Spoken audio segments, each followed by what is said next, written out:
स्वागत है आप सभी का एक बार फिर से इंद्रधनुष किस्सा घर में।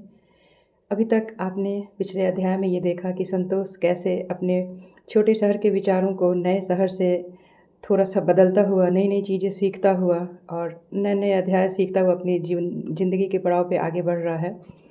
कैसे नए नए लोग उसे नए नए विचारों से अवगत करा रहे हैं। आइए देखते हैं इस कहानी में। मैं हूँ सीमा, शुरुआत करती हूँ आज के अध्याय की। संतोष सुबह होने से पहले ही अपने कमरे पर जाकर सो गया था। बाकी लोग वहीं गुरु के कमरे में फर्श पर लेटे हुए थे। अचानक मनोहर उठा और जल्दी जल्दी जाने को हुआ। उसे याद आया कि आज गांव से उसके चाचा आने वाले थे। 10 बजे की ट्रेन आनी थी नई दिल्ली स्टेशन पर। 8:30 बज चुके थे। मनोहर कमरे पर पहुंचकर सीधा फ्रेश हुआ, ब्रश किया और स्टेशन निकल पड़ा। ट्रेन आने में अभी आधा घंटा विलंब था। मनोहर के मोबाइल पर तभी राय साहब का नंबर घनघनाया। हेलो, अरे महाराज कहाँ हैं आप? उठ के किधर निकल लिए? राय साहब की आवाज़ आई। हमारे चाचा आने वाले हैं, एकदम ध्यान से उतर गया था, उन्हीं को लेने आ गया हूँ स्टेशन, मनोहर ने कहा। अरे ये भरत जी कह रहे थे आज शाम इनके घर पर महफिल जमे, नई दोस्ती की खुशी में पार्टी देना चाह रहे हैं। कितने बजे आइएगा बता दीजिए। राय साहब आप लोग कर लीजिए, हम नहीं आ पाएंगे, चाचा आए हैं। रात भर बाहर रहें या पी पा के आएँ तो सब गड़बड़ा जाएगा। बाबूजी को खबर जाते देर नहीं लगेगा, हमको माफ़ करिए आज भर। मनोहर ने कसक के साथ कहा और फ़ोन काट दिया। मनोहर मन ही मन चाचा के आने के बाद की प्लानिंग सोच रहा था। उसने मन पर जोर देकर सोचा तो उसे तुरंत एक बात याद आई। उसने तत्काल अपने फ्लैट में रहने वाले लड़के को फ़ोन लगाया और कहा, यार आज जरा एक द हिंदू खरीद कर मेरे दरवाजे के नीचे डाल देना, अभी के अभी प्लीज़। उसे फ़ोन करने के बाद तुरंत मनोहर ने अखबार वाले को फ़ोन लगाया और कहा, हाँ सेवक राम जी, कल से 3 दिन दैनिक भास्कर की जगह द हिंदू डाल देना मेरे यहाँ। जी ठीक है, कोई आया है क्या घर से सर? अखबार वाले सेवक राम ने उधर से कहा। हाँ वही समझो, मनोहर ने निर्लज्जता से कहा और फ़ोन काट दिया। असल में अखबार वाले भी इस बात को जानते थे कि कई ऐसे लड़के हैं जो किसी मेहमान के कमरे पर आने पर ही अंग्रेजी अखबार मंगवाते थे। इतने में ट्रेन आकर प्लेटफॉर्म पर रुकी। कोच नंबर S5 से उतरते हुए 2 बड़े बैग लिए और बाह में झोला लटकाए चाचा जी दूर से ही मनोहर को दिख गए। जी चाचा जी, चरण स्पर्श, मनोहर ने पहुंचते ही पांव छूकर कहा। खुश रहो खुश रहो। लो पहले ये झोलवा पकड़ो जरा और बैगवा धरो, हम जरा पेशाब करके आते हैं। अभी तो ट्रेन से उतरे, अंदर बाथरूम में नहीं कर लिए जो यहाँ स्टेशन पर दक्षिणी ध्रुव खोज रहे हैं मुतने के लिए? ओह, मनोहर ने मन ही मन सोचा। मनोहर वहीं खड़ा चाचा का इंतजार करता रहा। पूरे 10 मिनट बाद चाचा ने वापस लौटते हुए ही कहा, साला यहाँ तो जगह ही नहीं है, चलो तुम्हारे डेरा पर ही करेंगे। चाचा ने एक झोला उठाते हुए कहा। चाचा ट्रेनवा में काहे नहीं कर लिए? छी छी, ट्रेनवा में बाथरूम जाने लायक है का? कैसे घुसता है लोग उसमें, तुमको बताएं, हम तो मोतिहारी से ही दाबे हुए हैं कि अब एक ही बार दिल्ली में करेंगे, चाचा ने हल्की चाल में चलते हुए कहा। चाचा का भारी भरकम झोला झंगटा देख मनोहर ने मेट्रो की जगह ऑटो में जाना बेहतर समझा। वह चाचा के जिज्ञासु स्वभाव से भी परिचित था। मेट्रो में जाने पर टोकन से लेकर स्वतः दरवाजे के खुलने और बंद होने तक के सभी वैज्ञानिक कारण, सारे सवाल वे खोद खोद कर पूछ सकते थे। मनोहर के चाचा किडनी के मरीज़ थे। गांव में सबने समझाया, दिल्ली जाकर एम्स में दिखा लीजिए। जब वहाँ मनोहर का डेरा है ही तो रहने खाने का कोई दिक्कत तो होगा ही नहीं। दिल्ली में रहने वाले छात्रों के साथ यह एक सामान्य समस्या थी कि साल भर कोई न कोई परिचित इलाज कराने दिल्ली आता रहता था। इसका मूल कारण अच्छे चिकित्सक से दिखाने से ज़्यादा इस बात की निश्चिंतता होती थी कि हमारा पहचान वाला एक लड़का दिल्ली रहता है, रहने खाने की चिंता नहीं। एक बात और थी, इलाज कराने आए व्यक्ति को फोकट में एक स्मार्ट और पढ़ा लिखा गाइड और हेल्पर मिल जाता था जो IAS की तैयारी करता है। मनोहर भी चाचा के आने का प्रयोजन जान ही रहा था। सोच रहा था कि सुबह तड़के उठकर एम्स निकलना होगा, लाइन में भी हम ही को लगना होगा। चचवा को खाली किडनी दिखवाने पहुंचा दिए हैं, बाकी तो सारा समस्या हमरे ही कपार पर है। तब कैसा चल रहा है तुम्हारा तैयारी मनोहर? चाचा ने ऑटो चलते ही पूछा। ठीक है चाचा, बस देखिए इस बार हो जाना चाहिए, मनोहर ने कहा। रास्ते में कोई भी इमारत देखते ही चाचा उसकी स्थापना का दिवस पूछते। कोई चौराहा मिलते ही जाती हुई सड़क दिखाकर पूछते कि ये सड़क किधर जाएगा। मुखर्जी नगर पहुँचते पहुँचते लगभग 150 प्रश्न पूछ लिए थे चाचा। मनोहर ऑटो से उतरा तो लगा जैसे परीक्षा हॉल से पीटी देकर निकला है। कमरे पर पहुंच ऑटो वाले को चाचा ने पैसे दिए। तब तक मनोहर बैग और झोला लेकर ऊपर सीढ़ी पर चढ़ने लगा, पीछे पीछे उसके चाचा भी। कितना का डेरा है ये? कमरे में घुसते ही पहला सवाल दागा चाचा ने। 5,500 का है, बिजली पानी प्लस है, मनोहर ने बैग रखते हुए कहा। बाप रे, इतना जी? साला सोना के भाव डेरा मिलता है यहाँ, चाचा ने लगभग चीखते हुए जैसे कहा। और ने तका कितना संघर्ष कर रहे हैं हम यहाँ ई महंगाई में, वो तो हम ही जानते हैं चाचा। सबको लगता होगा कि दिल्ली में फुटानी कर रहा है बाप के पैसा पर, मनोहर ने अपनी मर्मस्पर्शी धारावाहिक का पहला एपिसोड सुनाते हुए कहा। अरे बथरूमा किन्ने है तुम्हारा? चाचा को अपना दवा दर्द याद आया। यही तो है, उधर कर लीजिए बाहर निकल कर, मनोहर ने रूम के बाहर गली में इशारा करते हुए दिखाया। चाचा बाथरूम होकर आए। आते ही उनके मुंह से निकला, यही तो तुम्हारा बाथरूम था का? इसी में रोज आते जाते हो? ट्रेनवा से थोड़ा ठीके था, कितना आदमी जाता है इसमें भी। गांव देहात के खुले वातावरण से आए आदमी के लिए यह समझना बिल्कुल मुश्किल नहीं था कि मनोहर का बाथरूम भी सार्वजनिक शौचालय था, जिसे उसके अलावा फ्लैट के और 7 लड़के उपयोग में लाते थे। चाचा शेयरिंग है फ्लैट के लड़कों से, अपना सेपरेट बाथरूम वाला रूम लेंगे तो 8,000 में मिलेगा, मनोहर ने दर्दे बाथरूम बयां करते हुए कहा। और ये खाना वाना कहाँ बनाते हो? चूल्हा सिलेंडर कुछ है कि नहीं? चाचा ने एक और सवाल पूछा। हाँ सब है, चूल्हा सिलेंडर सब खटिया के नीचे है। खाना टिफ़िन में आता है, चाय चुक्कड़ बनाना हुआ तो अपना चूल्हा जलाकर बनाते हैं। रुकिए आपको चाय पिलाते हैं, कहते हुए मनोहर ने अपने बेड के नीचे से छोटा सिलेंडर और सिंगल चूल्हा खींचा।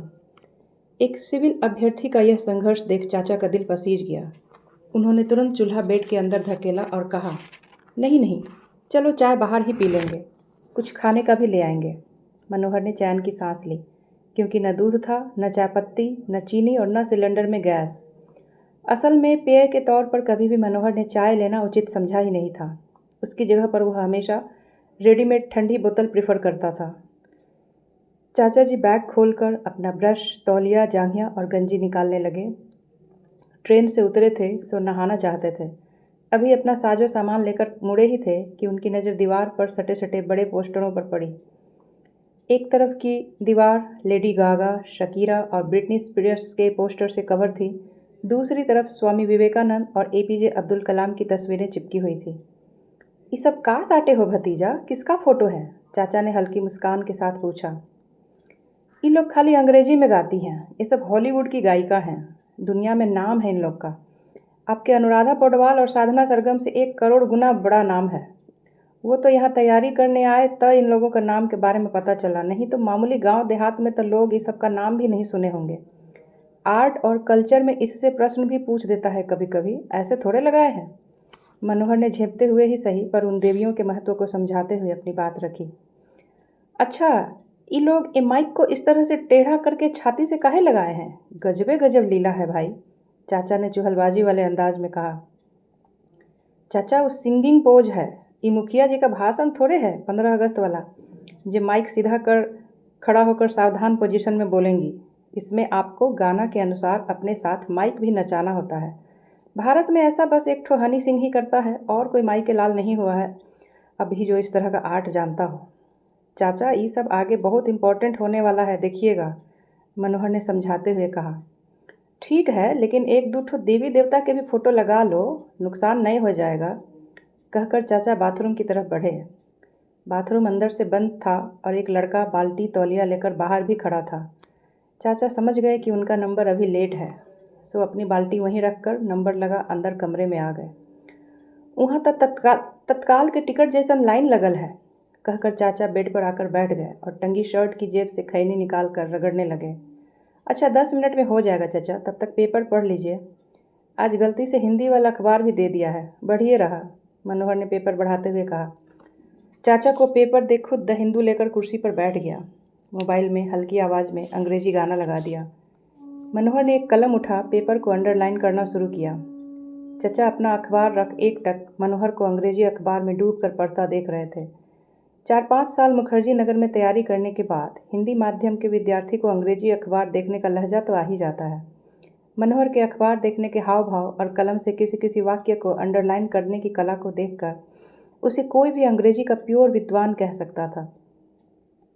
मनोहर अखबार की तस्वीर देखते हुए आंखों को बड़ी कर किसी न्यूज़ पर ऐसे ठहरता और होंठ हिलाता मानो एक एक शब्द वह अखबार लिखने वालों से ज़्यादा समझ रहा हो।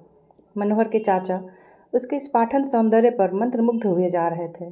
भतीजा अंग्रेजी पढ़ रहा है, अंग्रेजी सुन रहा है, कोई मामूली बात थोड़ी थी।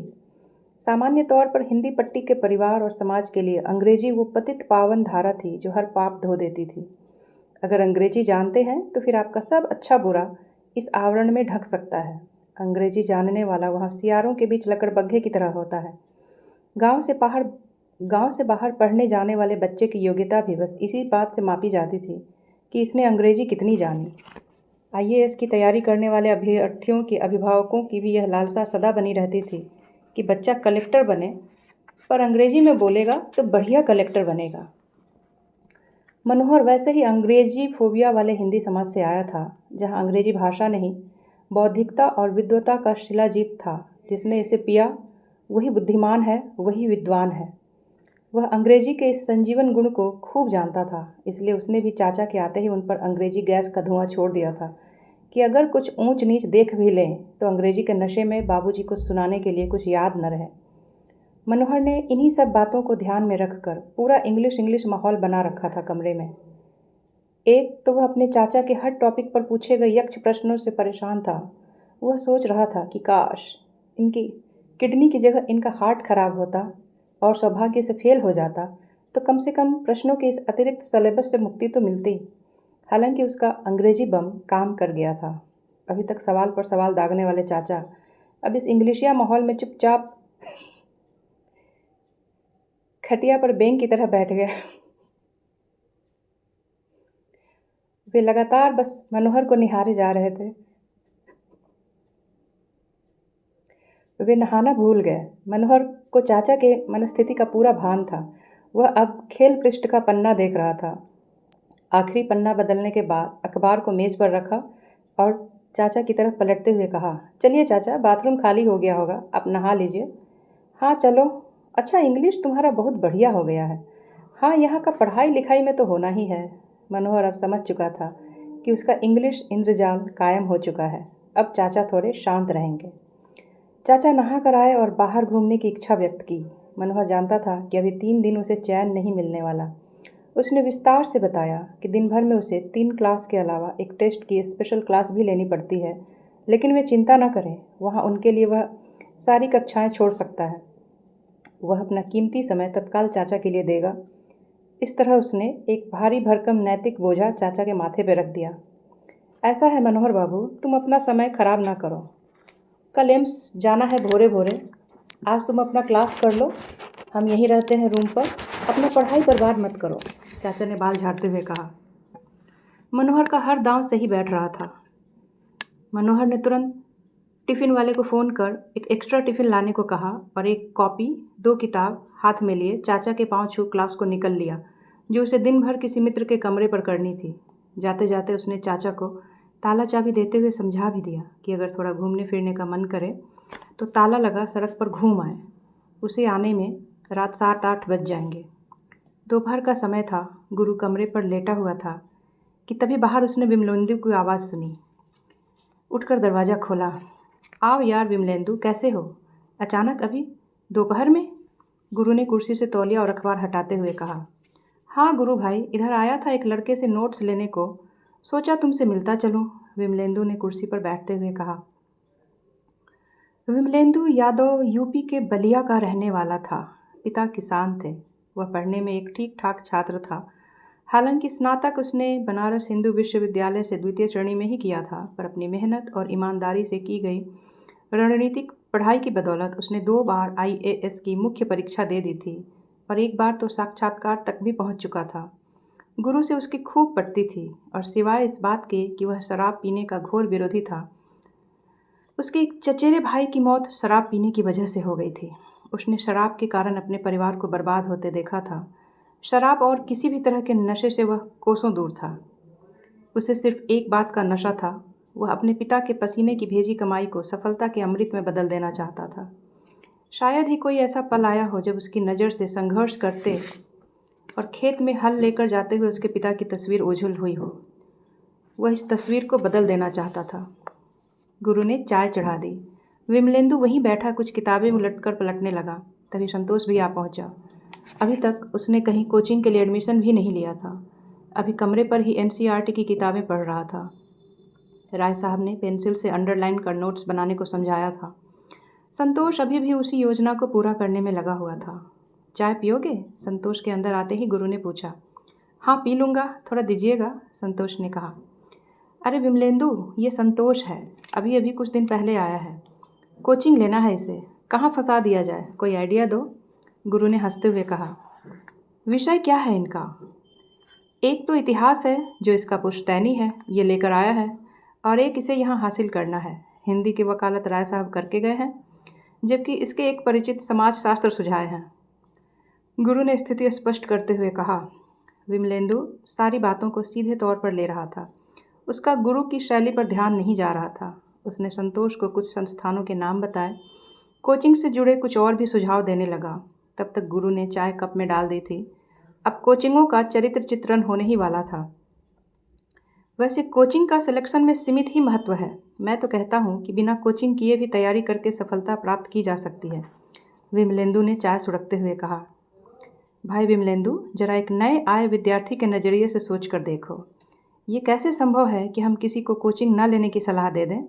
अरे यार, कोई आदमी 1000 किलोमीटर अपने घर से दूर यहाँ दिल्ली आता है, यहाँ रह के तैयारी करेगा, अच्छा मार्गदर्शन पाएगा, विषयों को पढ़ाने वाले विशेषज्ञों से पढ़ेगा, सफल लोगों का अनुभव लेगा। ऐसे में दिल्ली आया, कैसे कोचिंग नहीं लेगा भाई? उसके तो आने का प्रयोजन ही कोचिंग लेना था। भला एक कमरा लेने थोड़े आया है दिल्ली इतनी दूर, गुरु ने कहा। पर यह तो मानना होगा कि यहाँ कुकुरमुत्तों की तरह उसे कोचिंग में क्वालिटी नहीं है। कुछ को छोड़कर बाकी खाली माया जाल फैलाए हुए हैं गुरु, विमलेंदु ने कहा।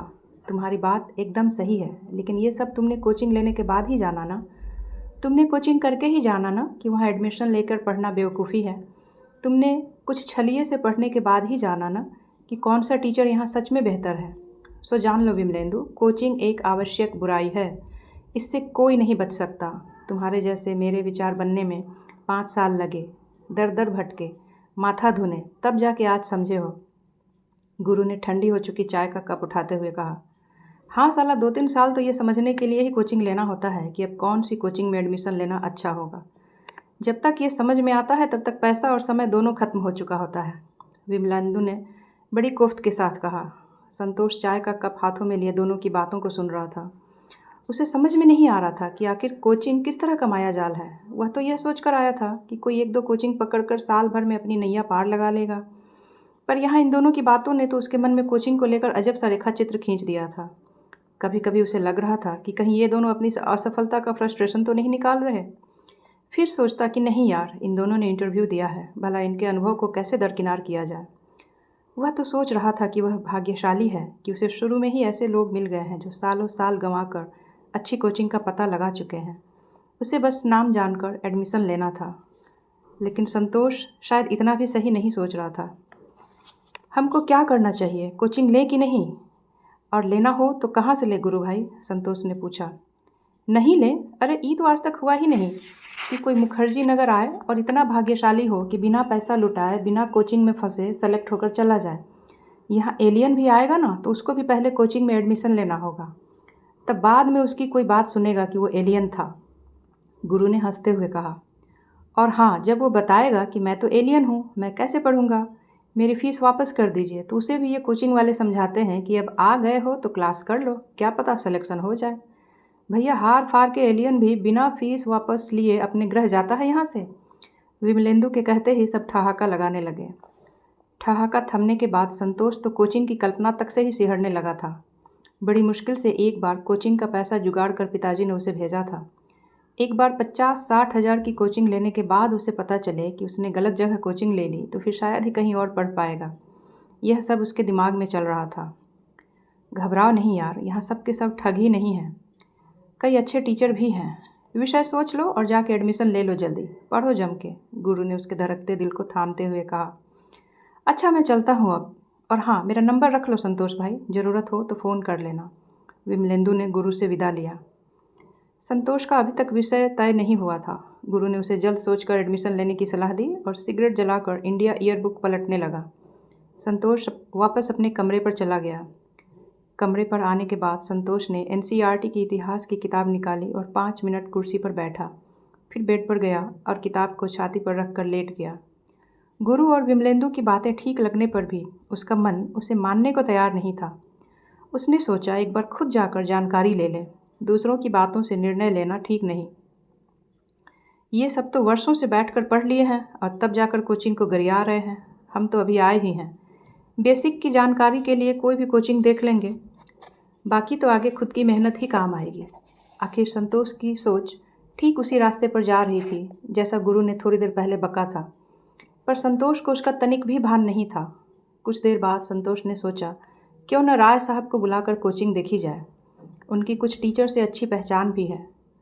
व्यवहार कुशल आदमी है, सो कुछ फीस में रियायत भी दिलवा देंगे। संतोष ने राय साहब को फ़ोन लगाया। राय साहब, अरे सर हमारा एडमिशन तो करवा दीजिए, संतोष ने कहा। ठीक है, आज शाम 7 बजे आइए आप बतरा पर, हम देखते हैं आपका एडमिशन, राय साहब ने एकदम प्रोफेशनल अंदाज में कहा। तब 4 बज रहे थे।